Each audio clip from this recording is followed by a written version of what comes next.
There's this weird feeling that I get sometimes after finishing a wonderful book. Not just that the book was good, but that I found it too late. Like I needed this book years ago. And the truth is, I think a lot of us don't struggle with reading because we don't like books. It's just that we haven't found the right ones yet. And I think sometimes those fantastic books just come to us a little later in our lives. So here are seven books that I genuinely wish that I had read earlier, because each one of these would have changed something. It would have altered the way that I see the world if I had found it earlier, if I had found it at the right time. So the first book here, and I wish I had this one. I wish I could find it because I do have it physically, but I don't know where it is. It's Never Let Me Go by Kazuo Ishiguro. This is one of the most moving books I've ever read, and it's also one of the most unsettling. It's the kind of book that I would not recommend to somebody who is afraid of being destroyed by a book that was not written to make you feel better. Never Let Me Go is a harsh look at the world. It starts off feeling simple, almost ordinary, and then there's something a little bit off. It feels slightly off at the beginning, and it gradually progresses. And slowly, little by little, you kind of start to realize what's going on. It's not just a story about these wonderful characters with these beautiful sentences, as Ishiguro is what wrought to do. He writes amazing sentences and beautiful characters, rich with memory. And it's a story about deeper themes, memory and loss, what it actually means to live a meaningful life. And all of Ishiguro's works are wonderful. The Remains of the Day, probably his magnus opus, but Never Let Me Go is one of those books I just wish I had read younger. On the surface, it's this story about these English school children at a boarding school, but it's really this haunting dystopian reality. It's reflecting on it's reflecting on mortality, really. It's his prose is so great, but it's this intimate personal view of what is life when we know that it's going to end. Um, and the reason for that is in Hailstrom, in the little school that these kids are in, they know that they're being raised as organ donors, that they're going to die, that they're going to be donating their organs. And the haunting part, the part that makes this such a almost horror story, is the way it's narrated. It's like they don't know anything's wrong, and it's terrifying. It'll transform you. It's really one of the most wonderful books. And little interesting tidbit here, the title is based off Never Let Me Go. He found jazz pianist Bill Evans' album Alone. It was written there, and it's originally a jazz standard written by Jay Livingston, Ray Evans, who are classic the writers of jazz standards for anyone who's familiar. But this story is a classic instance of that horrifying, because the author doesn't know what's going on type story. Really reminds us of our mortality by keeping it so present and nonchalant in this 1990s dystopian setting. So I really wish I read it earlier because it's the kind of book that changes how I see things, without you noticing at first. Second book here. So this is a classic children's book of literature. This one surprised me. This one's The Wind in the Willows by Kenneth Grahame. It's a beautiful book, is it not? I mean, it's got great illustrations all throughout as well. I highly recommend this copy be illustrated by Robert Ingpen. Beautiful, but this is a book that I should have read as a child. I expected it to just be a classic children's book, but it's really just this sweet tale about friendship and home and really slowing down. I think that's the big takeaway I had from it. It's charming, nostalgic story. The main characters are Mole, Rat, or Ratty, Toad, and Badger, and they're exploring the riverbank countryside. Classic English book, right, with anthropomorphized animals. It's everything you want in a children's book. They get into mischief like always. Mr. Toad in particular falls in love with automobiles. He develops this obsession with automobiles and causes all sorts of shenanigans throughout the process. Uh, but beneath that playful surface, it's this meditation on slowing down and enjoying life, valuing your friends, valuing the people around you. I mean, Mr. Toad, he's always racing around. He's this rich toad essentially, and he's always causing problems because he's trying to get the next big thing. He's trying to, um, you know, he's rushing through life, and he's forced to slow down by his quintessentially English friends who really bring him down to earth. And it's really a moving story.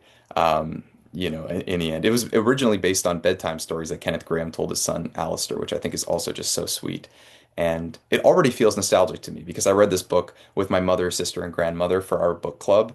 And it was such a wonderful memory, just so amazing. But I think if I read this earlier, I would have understood a lot sooner that not everything in life needs to be rushed. Number three is a little different. This is Alas Babylon. So Last Babylon is a post-apocalyptic novel. It's set in this small Florida town right after a nuclear war, and it follows these kind of just normal people as they're trying to survive in this extraordinary situation. It's really practical book. It's tense, it's surprising, it's surprisingly optimistic as well, given the post-apocalyptic flair. I think a lot of those 20th or like mid 20th century post-apocalyptic novels have a seed of optimism in them. Earth Abides is another one that I absolutely love. And I think the idea is in the ashes of this inferno, what does human resilience look like? How does community help people to rise again? So it's not just a story about survival. You definitely feel how fragile society is, and that's terrifying when you read books like this, in particular when you read Alas Babylon. But it's a gripping and kind of readable story. So I think for that reason, it's amazing. Published 1959 by Pat Frank. Other thing about this, it feels highly probable. If you're a history buff and you've read about how close the doomsday clock came to midnight in the 1960s with the Cuban Missile Crisis, the setting, the times, the reasons for the nuclear Armageddon in this novel, they feel eerily possible. And I think it's something worth reflecting upon, even though we don't think about that as much nowadays.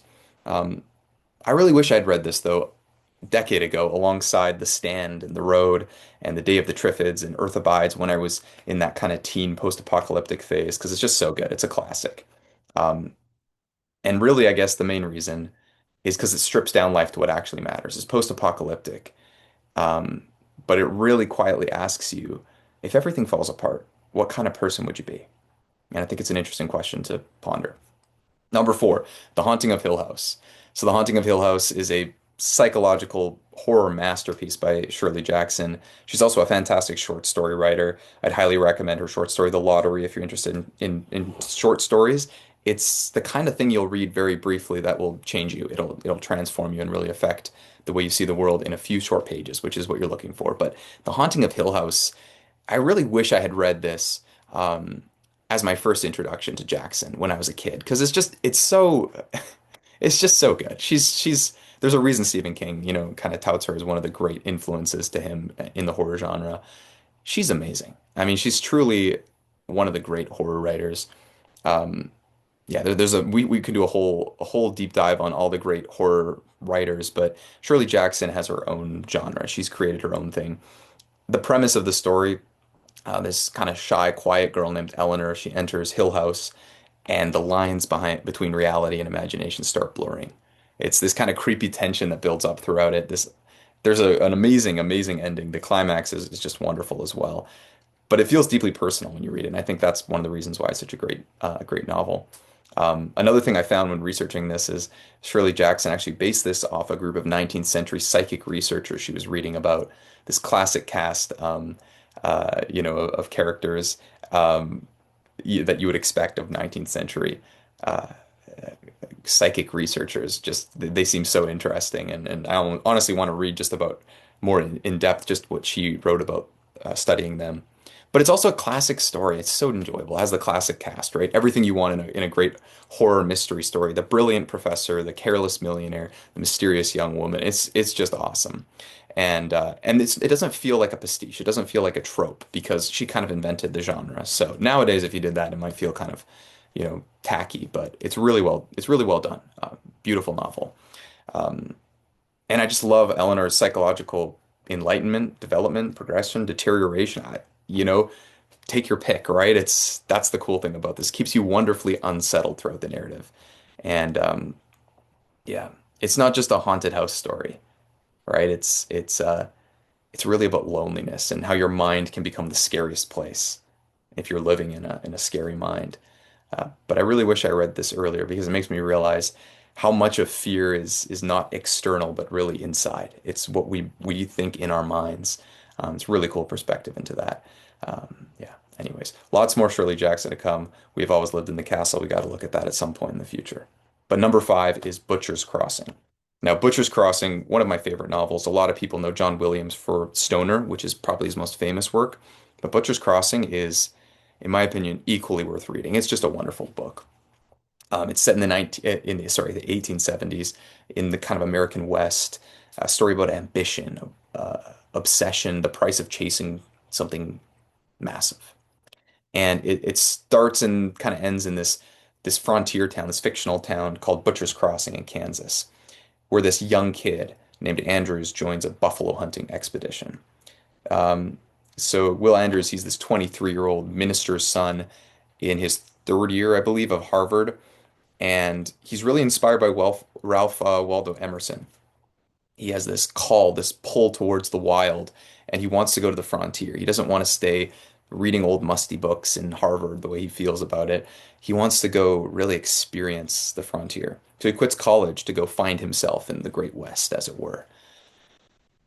And along the way, he finds a group with this experienced hunter with this bottomless hunger and ambition named Miller, this kind of crazy Bible thumping one-handed, I don't know, foil to him named Charlie. Another guy named Schneider. Schneider's probably more the foil to Miller, honestly. This initially unlikable Hyde Skinner who goes against the group, but in the end, is he really the bad guy? It's an interesting question. He's got a great character arc, really interesting as well. All throughout this novel, though, there's this deep contemplation of purpose and life, and I think that's what makes it such a wonderful work that I wish I'd read earlier.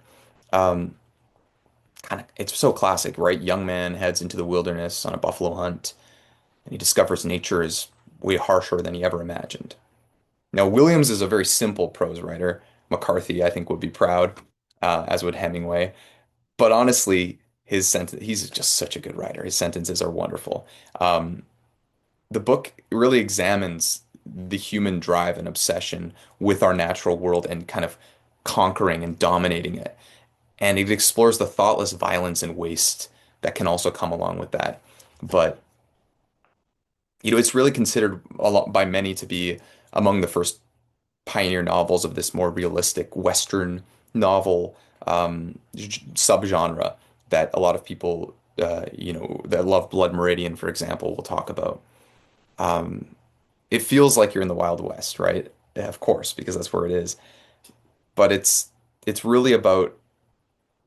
I think this book is really meant as an exploration into what happens when you chase something you think will give your life meaning, and what happens when that doesn't transpire, when it doesn't give your life meaning. Um, yeah, it's also a book I think about disillusionment and the end of innocence, an innocent kind of aspirational young man coming face to face with the harshness of the world.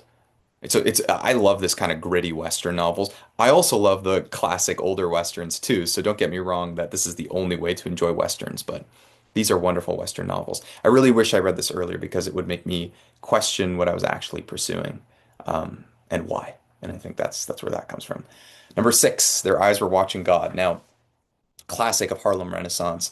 I love Zora Neale Hurston, and this is really her magnus opus, in my opinion.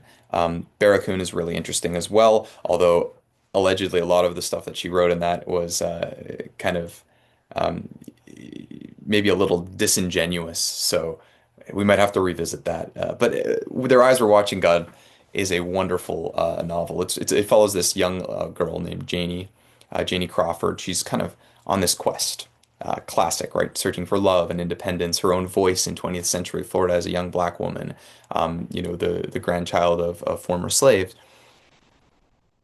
But it's just not a pastiche either. It's not just, and what I love about Hurston is she was just so adamant that she's like, I'm not going to fall into the trap at that time, which was a very real trap, and unfortunately can be today as well, in African American literature, of only writing about this very small sliver of human experience. Like the only thing you can write about is the African American experience. And that's great. It's one experience among many. But Hurston was just like, nope, I'm going to explore everything. I'm going to explore the whole gambit of human experience. And yes, I understand that that will be impacted, and I'm not ashamed of the fact that that's going to be impacted by the the history, the culture where I come from. But she was just so wide in the breadth of what she would explore. in human nature and interest. It was just amazing. An amazing novel, rich, poetic, and deeply human above all. It really explores identity, which is one of the most interesting questions now. Um, but I think it does this in such a refreshing way. You're going to read it and you're going to be like, oh, this is like a real exploration of identity. Like it's not just identity as groups, I'm a member of this group or a member of that group. It's like truly what does that individual quest of identity look like and relationship building, resilience. Her style also makes it so readable and immersive. So it's this just deep emotional depth that'll linger with you in this story of self-discovery. It's awesome. Um, it's really one of the quotes from it is the ripening a vibrant from a vibrant but voiceless teenage girl into a woman with her finger on the trigger of her own destiny. And I think that kind of sums it up.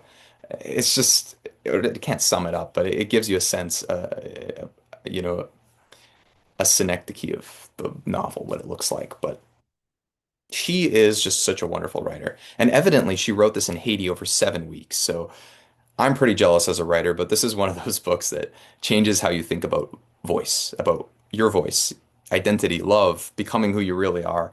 I wish I'd read it earlier because it feels like a reminder to live life on your own terms. So, Their Eyes Were Watching God, number 6. And finally, number 7, David Copperfield. So, this is the longest book on the list by far, but it's also, I think, one of the most human. And it honestly doesn't feel as long as it is. It feels it just the pace it flows it follows a life like a full life, David Copperfield from childhood to adulthood, and it just feels real like it. And part of the reason for that is it's semi-autobiographical and it's written by Charles Dickens, who's one of the greatest writers of all time in the English language, certainly one of the greatest writers. And I really think it's Dickens at his finest. It's a coming of age story that follows David from his childhood, his really kind of tragic childhood, classic Charles Dickens, right? A poor kind of uh, underprivileged childhood, but he rises above it. He doesn't, fall victim to his circumstances. He has personal growth. He pushes through the hardships. It's the development of love and everything that you would imagine, everything commensurate with the development of a life. It has these memorable characters and this drama. Um, Dickens is so great with his side characters. As a side note, it's very reasonable for such a very reasonable, very reason. What am I trying to say? It's very readable for such a classic. Um, it's just it examines that resilience of identity and the little triumphs. I love it. It's um, another cool thing about this, Charles Dickens, David Copperfield, CD, DC. He kind of made that intentionally that kind of flip there because a lot of this is based on his early life, which is super cool. Um, and part of the reason this is long is because Dickens was actually paid by installment. A lot of people think he was paid by word, but it was actually by installment. And he published this periodically, so he had many different installments. But I think it's a rare example where you want the book to be longer. And I read Oliver Twist as a kid and Tale of Two Cities, Hard Times, some other Dickens books as a teenager. And I still have some notable Dickens omissions, unfortunately, on my list, like Bleak House and the Pickwick Papers. So I have to read those.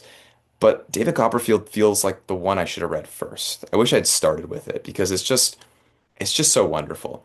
I wish I'd read it earlier because it shows you the that your life is a story and you're still in the middle of it right now, kind of to see your life autobiographically. So I think the real reason we say I wish I'd read this book earlier is it's partly about time, but more it's about trajectory. You can't help but wonder where your life would be if you had read that book years ago. And I think that's what I feel with all of these 7 books here. Because the right book at the right moment doesn't just entertain you, but it changes you. At the same time, though, I think it has to find you. And maybe it can only find you at the right time. So in the end, maybe it is the best that I read these books when I read them. But sometimes it feels less like you discovered the book and more like you found a piece of yourself that was missing. And you can't help but wish that you had found that piece, a little bit earlier. So I hope that you guys enjoyed that and that you guys got a little bit out of these 7 books that I wish I had read earlier. All right, guys, thank you for watching and God bless.